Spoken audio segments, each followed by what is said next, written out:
Welcome to TBC news.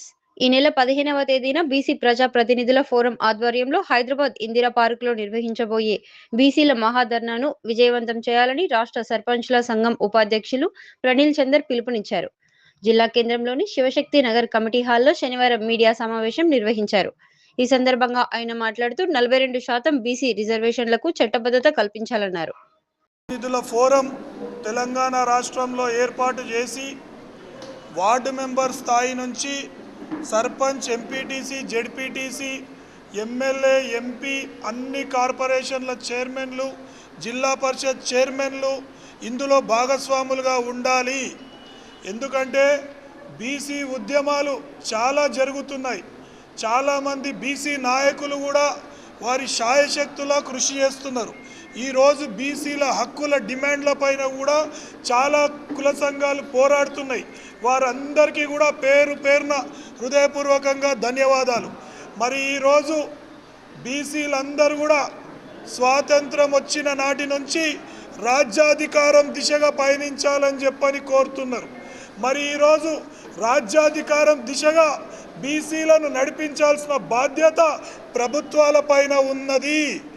ఈరోజు మేమెంతో మా వాటా అంతా అనే నినాదంతో బీసీలందరూ బయటికి వెళ్ళారు.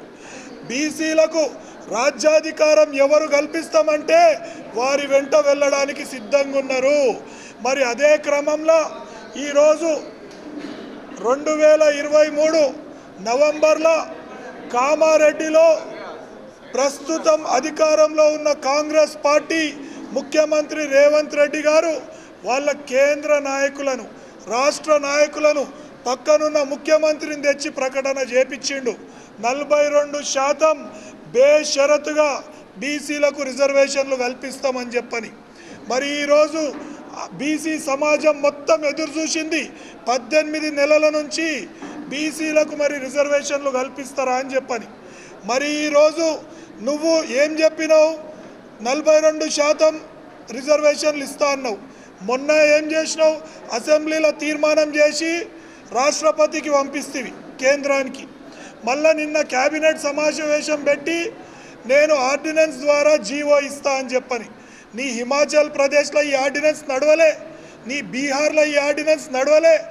తమిళనాడు 1990లో 3 సార్లు ఆర్డినెన్స్ చేసి జీవో పాస్ చేస్తే కోర్టు కొట్టేసి మొట్టికాయలు వేసింది. మరి నీకు కూడా తెలుసు, ఈ ఆర్డినెన్స్ ద్వారా జీవో ఇస్తే ఎవరో ఒకరు కోర్టుకు పోతారు. ఆ కోర్టుకు అయిన తర్వాత వెంటనే ఆపేస్తారు, మళ్ళీ పాత రిజర్వేషన్లు కొనసాగించమంటారు. మీ చిత్తశుద్ధి అది కాదు, కేంద్రాన్ని ఒప్పియాలి.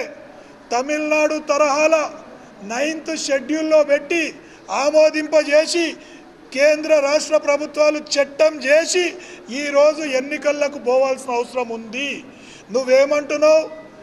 హైకోర్టు తీర్పిచ్చింది, ఎన్నికలు నిర్వహించాలని చెప్తుంది.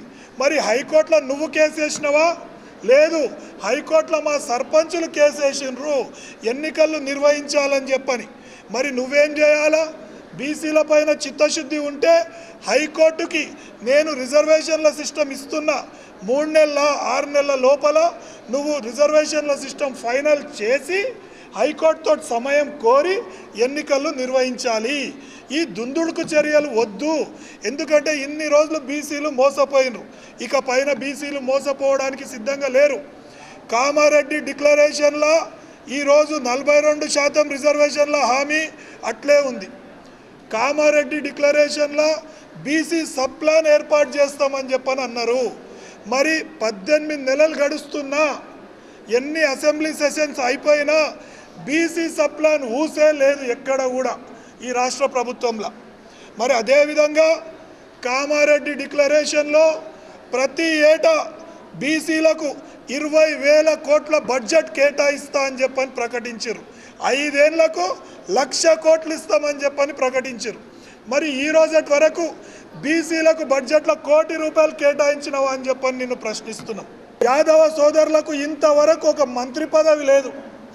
ఈరోజు ముదిరాజ్ సోదరులు తెలంగాణ రాష్ట్రంలోనే ఎక్కువ ఉంటే మొన్న పాలమూరు బిడ్డకు ఒక మంత్రి పదవి ఇచ్చినావు, కానీ ఏం ఇంపార్టెన్స్ లేని శాఖలు ఇచ్చి పడేసి అంటే తూతూ మంత్రంగా బీసీ మంత్రి ఉండాలి, తిట్లు తినాలి అంటే ఇది నీ చిత్తశుద్ధి, బీసీల పైన ఉన్న చిత్తశుద్ధి.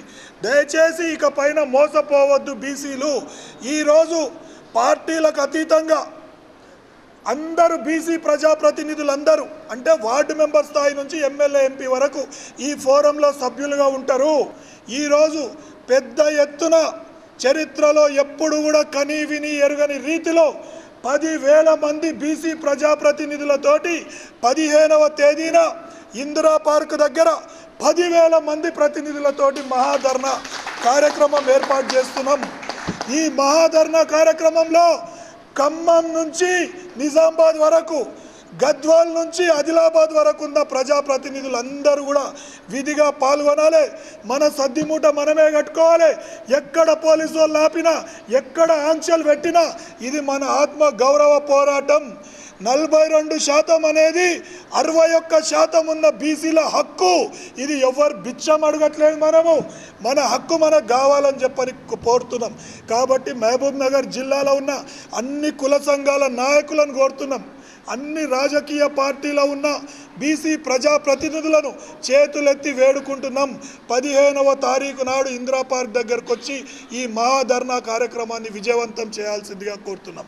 మహబూబ్ నగర్ జిల్లాలో బీసీల మహాధర్నా 15వ తారీఖు ఉంటుందని సర్పంచ్ల సంఘం అదేవిధంగా ఎంపీటీసీల సంఘం ఆధ్వర్యంలో బీసీపీఎఫ్ స్థాపించి మాకు ఆర్డినెన్స్ గీడినెన్స్ నైచల్తా మాకు కావాల్సింది పక్కా చట్టభద్రత కల్పించే రిజర్వేషన్ కావాలని దాని మీద. అయితే ఎందుకు కావాలంటున్నాం అంటే ఉదాహరణకు చెప్తా వినండి. మహబూబ్ నగర్ జిల్లాలో అనేక అభివృద్ధి కార్యక్రమాలు చేసి ఈ జిల్లాని ఒక అభివృద్ధి పదంలో నడిపించిన శ్రీనివాస్ గౌడ్ అన్నగారు ఒక బహుజనుడు. అదేవిధంగా అగ్రవర్ణాలు అన్నీ ఏకమై పార్టీలకు అతీతంగా ఏకమై ఓడగొట్టిరు. అంటే ఒక బహుజనుడు ఒక ప్రజాప్రతినిధి అయితే ఊరవలేని వ్యవస్థలో మేము అందుకే 42% రిజర్వేషన్లు అడిగితే ఆ రిజర్వేషన్ల ద్వారా పోటీ చేస్తే బీసీలు అతి ఎక్కువ ప్రజాప్రతినిధులు అవుతారు, మాకు రాజాధికారం రావాలనే దాని మీదనే ఈరోజు మేము ఈ మహబూబ్ నగర్ జిల్లాలో మేము పిలుపునివ్వడం జరిగింది. కాబట్టి ఇప్పుడు ఈ రాష్ట్ర ప్రభుత్వం కామారెడ్డి డిక్లరేషన్ అనే వారే హామీ ఇచ్చి ప్రజల ఓట్లు వేసుకొని గద్దెకెక్కినాక దాదాపు ఇప్పుడు 18 నెలలు అవుతున్నది. 18 నెలల నుంచి ఇప్పుడు స్థానిక సంస్థల ఎన్నికలు పెట్టకుండా గ్రామాల్లో ఒక ప్రజాప్రతినిధి లేడు, సర్పంచ్ లేడు, ఎంపీటీసీలు లేరు, జడ్పీటీసీలు లేరు.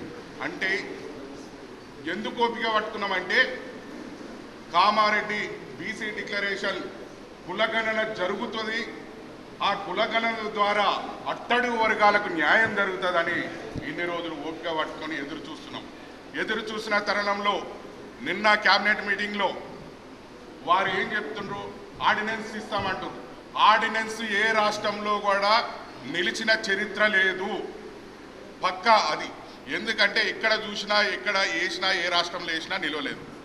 కానీ ఈ తెలంగాణ రాష్ట్రంలో కూడా అదే తీసుకొచ్చి కొన్ని రోజులు కాలయాపన చేయాలని కుట్రవంతుంది. ఇదే ముఖ్యమంత్రి గారు ఢిల్లీకి నాకు తెలిసిన కాడికి 40-50 సార్లు పోయిండు. కానీ ఈ బీసీ అంశాలపైన ఈ రిజర్వేషన్లపైన ఏ ఒక్కసారి కూడా మోడీతోని మాట్లాడిన సందర్భాలు లేవు. అంటే ఇది మొన్న అన్న ప్రణీల్ చందర్ అన్న చెప్తున్నట్టు సర్పంచులు హైకోర్టుని ఆశ్రయించి స్థానిక సంస్థ ఎన్నికలు పెట్టాలని ఆశ్రయించేటప్పుడు వాళ్ళు హైకోర్టు ఆర్డర్ ఇస్తే ఆ ఆర్డర్ని ఆసరా చేసుకొని ఈరోజు హైకోర్టు ఎన్నికలు పెట్టామనే దాని మీద తూతూ మాత్రంగా ఇది నిర్వహిస్తారు. ఈ ప్రభుత్వాన్ని అడుగుతున్నాం, 18 నెలల నుంచి మరి ఆర్డినెన్స్ ఎందుకు ఇవ్వలేదు? అప్పుడే ఎన్నికలకు పోతే అయిపోతుంది కదా.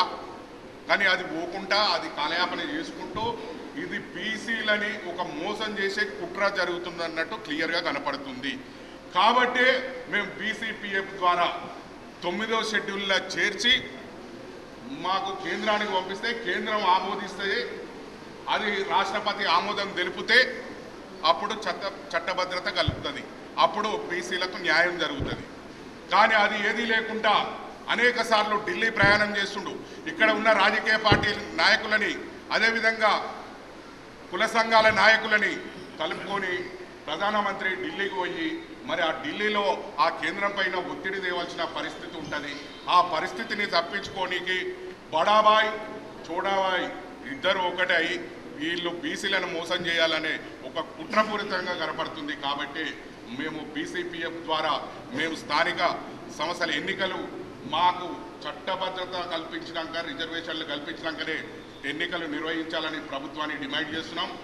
కామారెడ్డి డిక్లరేషన్ 42% చట్టబద్ధత కల్పించే స్థానిక సంస్థలకు వెళ్ళాలని చెప్పి ఏదైతే మహాధరణ తీసుకున్నామో మరి రాష్ట్ర వ్యాప్తంగా పర్యటించి ప్రచారం చేయడం జరిగింది. అందులో భాగంగా ఈరోజు మహబూబ్ నగర్ జిల్లాలో మరి పాలమూరు అంటేనే పౌరుషంగాల జిల్లా కాబట్టి ఇక్కడ నుంచి పెద్ద ఎత్తున కూడా అన్ని ప్రజా సంఘాలు కానీ గ్రౌండ్ లెవెల్ మన గ్రామ స్థాయి నుంచి కూడా జిల్లా నాయకుల వరకు కూడా ప్రతి ఒక్కరు కూడా సన్నద్ధమైతేనేది విజయవంతం చేయగలుగుతాం.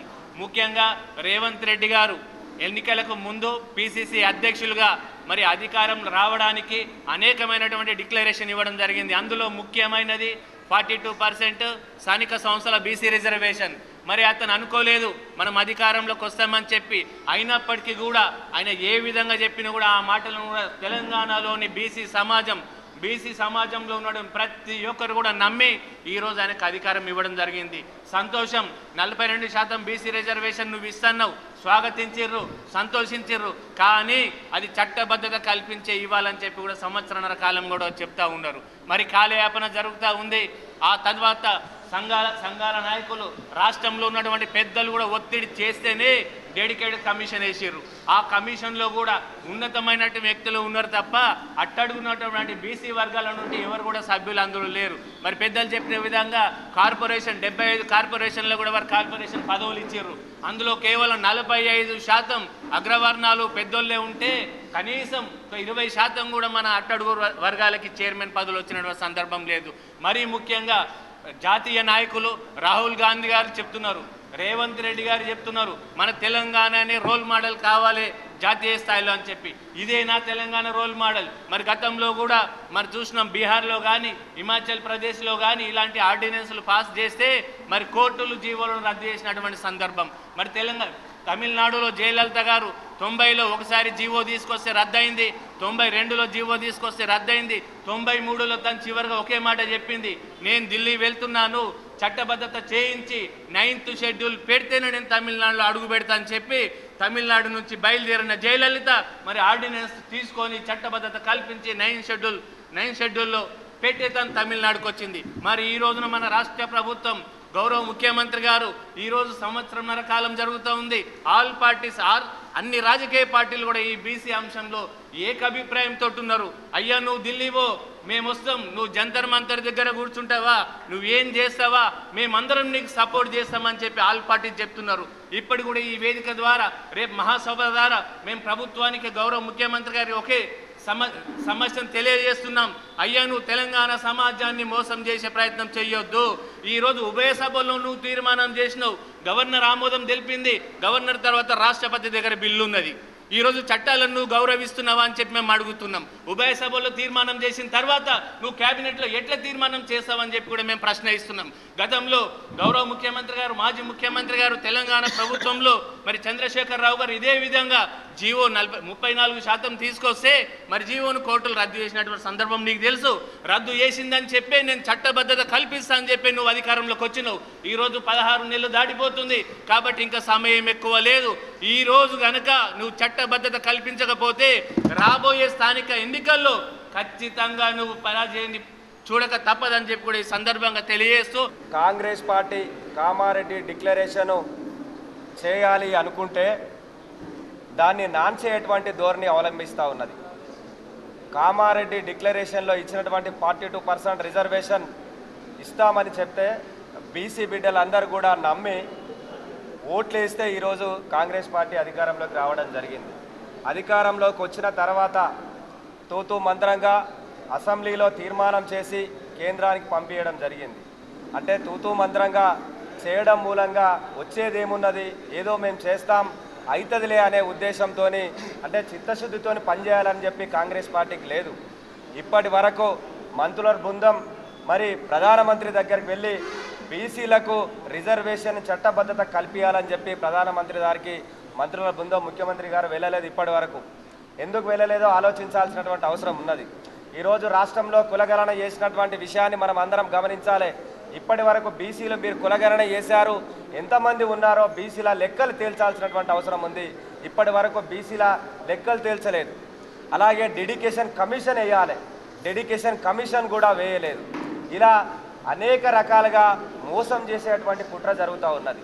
ఈరోజు బీసీలంతా కూడా మేమెంతో మా వాటా అంతా తేల్చాలని చెప్పి రాష్ట్ర వ్యాప్తంగా ఈరోజు మరి అగ్నిగుండంలా తరలుతున్నటువంటి సందర్భం, మాట్లాడుతున్నటువంటి సందర్భాన్ని దృష్టిలో పెట్టుకొని ఇక మాకు మెడకబడ్డ పాము కరవక విరవదు అనే విడవదనొక ఉద్దేశంతో మొన్న మంత్రివర్గ సమావేశంలో తూతూ మంత్రంగా ఒక మాట చెప్పడం జరిగింది. ఆ మాట ఏంటంటే మీ అందరు విన్నారు. అంటే వాళ్ళు ఒక ఆర్డినెన్స్ తెచ్చి మేము ఎలక్షన్ పోతామని చెప్తా ఉన్నారు. అంటే ఆర్డినెన్స్ తెస్తే మళ్ళీ ఎవరైనా కోర్టుకు వెళ్తే వాళ్ళే ఆర్డినెన్స్ తీసుకొస్తారు, వాళ్ళే కోర్టుకు పంపిస్తారు. అంటే అది చెల్లదు. వీళ్ళు ఇది తప్పించుకోవడం కోసం ఈరోజు కాంగ్రెస్ పార్టీ ఒక నాటకం ఆడుతుంది.